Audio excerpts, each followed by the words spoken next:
ఈరోజు 11వ శ్లోకం తెలుసుకుందాం. అయనేషు చ సర్వేషు యథా భాగమవస్థితాః భీష్మమేవాభిరక్ష్యంతు భవంతః సర్వ ఏవ హి. ఈ శ్లోకమార్థం తెలుసుకుందాం. ఏం చెప్తున్నాడు దుర్యోధనుడు?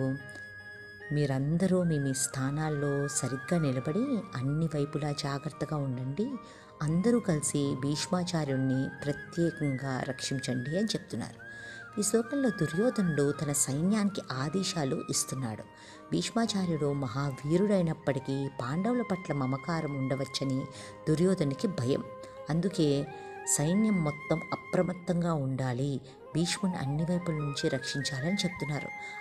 ఆయన లోపల చాలా భయం కలుగుతుందన్నమాట. బయట ధైర్యంగా కనిపించినా లోపల దుర్యోధనుడు కలవరపడుతున్నాడని ఈ శ్లోకం సూచిస్తోంది.